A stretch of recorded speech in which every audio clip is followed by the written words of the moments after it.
What if I told you that one of the strongest sales tools ever created is something you touch almost every week? It has no flashing lights, no salesman, no voice telling you to spend more.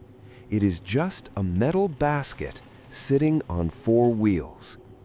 But this simple object changed how much people buy, how long they stay inside stores, and even what their brains believe is enough. Here is the strangest part. When the shopping cart was first introduced, people refused to use it. Men thought it made them look weak. Women thought it looked like a baby carriage. So the inventor hired fake shoppers to push carts around the store, hoping real customers would copy them. They did. And once shoppers accepted the cart, grocery stores were never the same again. The cart removed the limit of what your hands could carry. It made small purchases look even smaller, and it gave stores more chances to place products in front of you. Then it moved online, where it became even more powerful.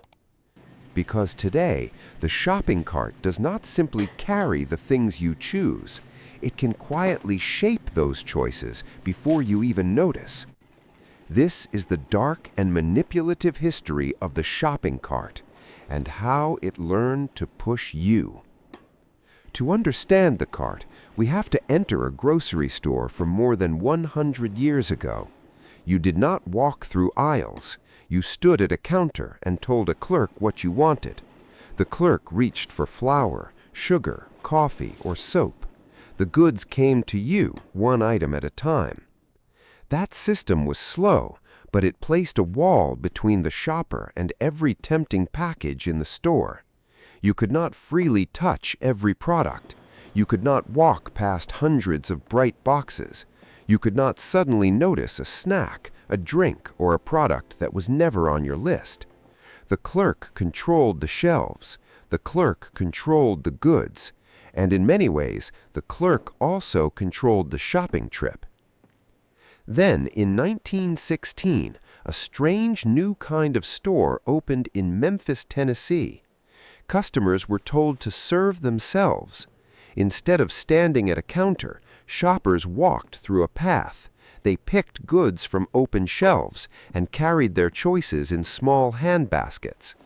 Today, that sounds completely normal. At the time, it was a major change. For the first time, shoppers had direct contact with large numbers of products. They could look at packages. They could compare prices. They could change their minds without speaking to anyone. They could also buy things they had not planned to buy. This changed the way stores sold goods. Brands could now fight for attention using color, shape, labels, promises, and price. The package itself became a silent salesman. A bright cereal box could call to a child. A large word like new could stop a shopper.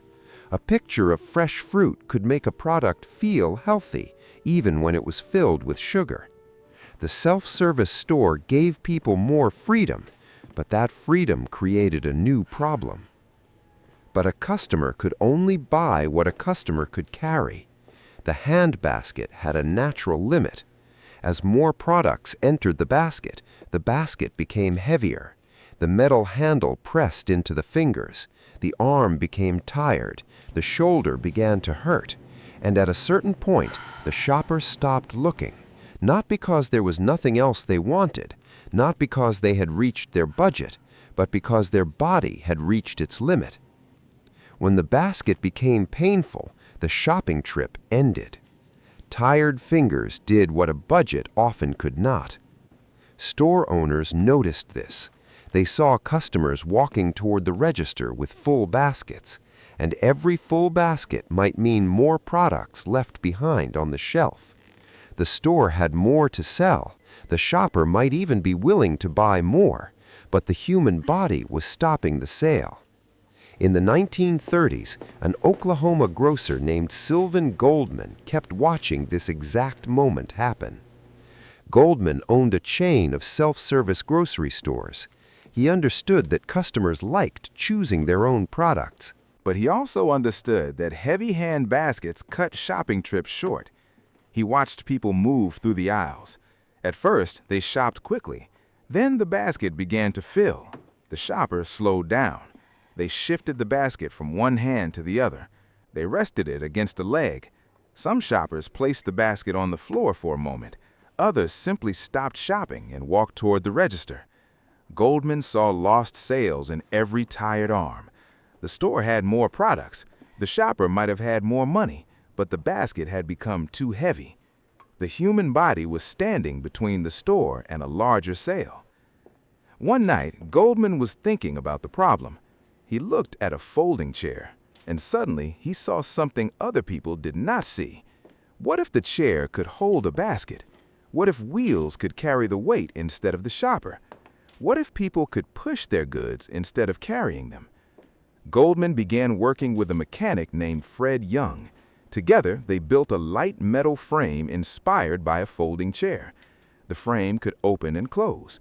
It had small wheels at the bottom, and it held two wire baskets, one above the other. Instead of carrying one basket by hand, the shopper could push two baskets through the store. The idea was simple. The wheels carried the weight, the shopper's hand stayed mostly free, and the store could keep selling long after a normal basket would have become painful. A factory worker later helped create a faster way to bend and weld the wire frames. This made it possible to produce the carts in larger numbers. Goldman believed he had solved the problem. On June 4, 1937, he placed his new folding basket carriers inside an Oklahoma City grocery store. He expected customers to love them. He expected shoppers to feel relieved. He expected sales to rise. Instead, customers looked at the carts and walked right past them. The shopping carts seemed useful, but usefulness was not enough. Many men refused to push the new carts because they thought it made them look weak. They believed carrying a heavy basket showed strength. Why would a strong man need a little cart to carry groceries? Some men treated the cart like an insult. They wanted to prove they could carry their own load. Many women rejected the cart for a different reason. To them, it looked like a baby carriage. After spending years pushing children in strollers, they did not want to push something that reminded them of childcare while shopping. The cart was useful. It made shopping easier. But people do not judge objects only by what those objects do. They also judge what those objects say about them. A tool can feel embarrassing. A tool can feel strange. A tool can make someone worry about how other people see them. Goldman had solved the weight problem, but he had created a social problem. The cart felt wrong. It looked unfamiliar, and no one wanted to be the first person in the store to use it. So Goldman did not change the machine. He changed the picture around the machine. He hired men and women to walk through the store while pushing the carts. These were not regular shoppers. They were there to make the cart look normal. They calmly moved through the aisles. They placed products in the baskets. They acted as if pushing a cart was something everyone already did. Goldman also placed workers near the entrance. These workers offered carts to customers and explained how easy they were to use. The message was simple. Other people are using this. It is safe. It is normal. You will not look strange. This was not a natural crowd. It was a staged crowd built to change human behavior. Goldman understood something deeply important. People often look at other people before they decide what to do. When we are unsure, we copy the crowd. When many people seem comfortable with something, it feels less risky. This is the same basic force used today by online reviews, follower counts, likes, trends, and popular products. We think we are making a private choice, but often we are watching what everyone else is doing. Shoppers watched the paid shoppers, then they copied them. The cart became normal because it looked normal. Once the shame and doubt began to fade, the value of the cart became clear. People could shop longer, they could carry more, they could move through the store with less effort. A shopper no longer had to stop when a handbasket became painful. The cart made the store feel easier. But that comfort had another effect. It removed one of the strongest natural limits on buying. Before the cart, every extra item created a physical cost. The basket became heavier, the fingers hurt more, the arm became tired. With the cart, that warning was greatly reduced. The shopper could add another can, another box, another bottle, another bag. The wheels carried the growing weight. By 1940, reports said store owners could face a wait of years to receive Goldman's popular carts. That same year, his patent for a folding basket carriage was granted in the United States. The cart looked like a gift to tired shoppers, and it was. But it was also more room for sales. Goldman made a fortune. His invention spread through the growing world of self-service grocery stores. More stores wanted carts. More shoppers became used to them.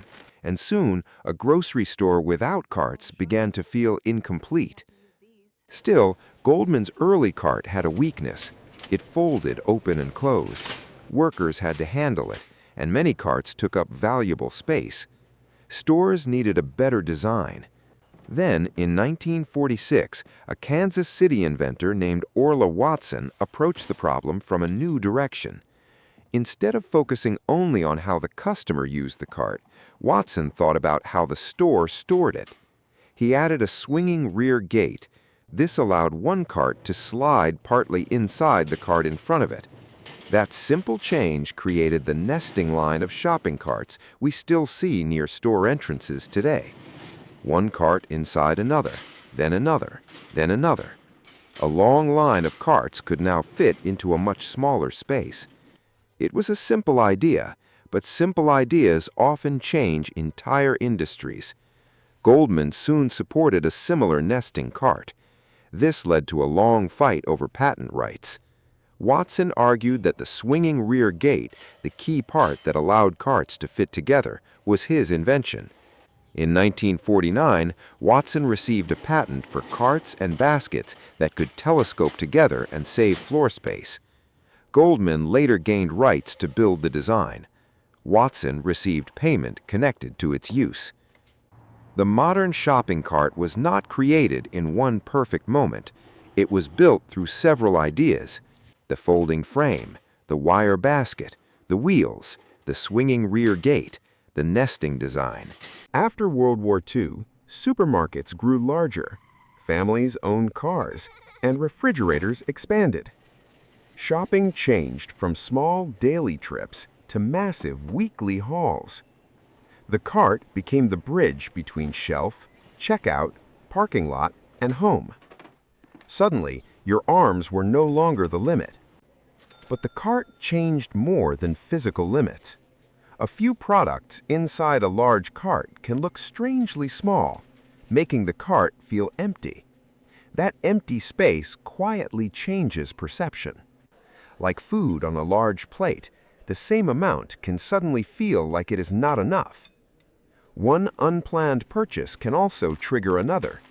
Chips suggest drinks. Drinks suggest snacks. One small decision creates the next. Supermarkets eventually designed themselves around carts.